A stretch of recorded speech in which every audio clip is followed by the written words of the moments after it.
குருவும் சில சீடர்களும் காட்டின் வழியே பயணம் செய்து கொண்டிருந்தார்கள். ஆங்காங்கே கள்ளிச் செடிகளும் புற்று முள்புதர்களும் மண்டி கிடந்ததால் சூரியனின் நேரடியான உஷ்ணம் அவர்களை தாக்கியது. செருப்பில்லாத கால்களை ஆங்காங்கே நீட்டிக்கொண்டிருந்த முட்கள் ரணப்படுத்தின. ஒரு பக்கம் பசி, இன்னொரு பக்கம் வெயிலின் கொடுமையால் தாகம். வழியிலோ எங்கேயும் எவ்வித வீடுகளும் இல்லை. குறைந்தபட்சம் ஏதாவது ஒரு விவசாயியின் குடிசை கூட அங்கிருக்கவில்லை. ஆகவே அவர்கள் எதையும் யாரிடமும் தானம் கூட கேட்க முடியாத நிலை. அவர்கள் நடந்து கொண்டே இருந்தனர். காலை மறைந்து மதியம் பிறந்து அதுவும் மறைந்து மாலையும் ஆகிவிட்டது. சீடர்கள் களைத்துப் போயினர். நீண்ட தூரம் கடந்த பிறகு ஒரு பாழடைந்த மண்டபம் காணப்பட்டது. அன்றைய இரவு அங்கே தங்குவது என்ற முடிவு செய்த குரு தன் சீடர்களிடமும் சொன்னார். சீடர்கள் அந்த மண்டபத்தில் பசியுடனும் பட்டினியுடனும் தாகத்துடனும் படுத்துக் கொண்டனர். குரு இறைவனை வணங்குவதற்கு ஆயத்தமானார். பின் உரத்த குரலில் கூறினார், எல்லாம் அறிந்த ஆண்டவரே, நீர் இன்று எங்களின் பொருட்கொடுத்த எல்லாவற்றுக்கும் நன்றி என்று கூறிவிட்டு படுத்துக்கொண்டார்.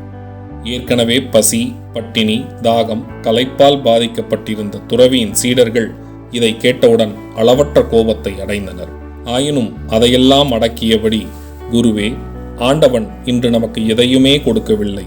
நமக்கு கொடுத்ததெல்லாம் பசி, பட்டினி, தாகம், களைப்புதான். அப்படி இருக்க நமக்கு ஏதோ அளவற்ற விஷயங்களை சன்மானமாக தந்தது போல் நன்றி கூறுகிறீர்களே, தெரிந்துதான் சொல்கிறீர்களா அல்லது தெரியாமல் சொல்கிறீர்களா என்று கேட்டனர். குரு சிரித்தார்.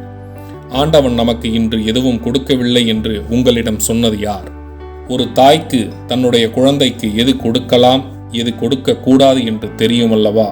அதுபோல நம் இறைவனுக்கு இன்று எது கொடுக்க வேண்டும், எது கொடுக்க கூடாது என்பது தெரியும்.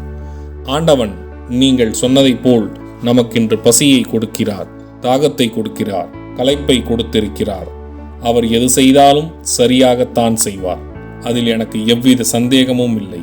அப்போதுதான் ஒரு ஏழையின் பசி கொடுமை, தண்ணீரின் அருமை, களைப்பு இவைகளெல்லாம் என்னவென்று நமக்கு புரிந்து இப்படிப்பட்டவர்களுக்கு நாம் உதவி செய்ய முடியும். அதற்காகத்தான் இந்த சூழ்நிலையை அனுமதிக்கிறார்.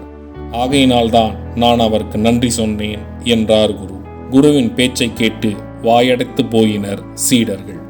கதையின் நீதி, நமக்கு வரும் துன்பங்கள் நம்மை வாழ்க்கையில் ஒழுங்குபடுத்தி வாழ வைப்பதற்கான பாடமே.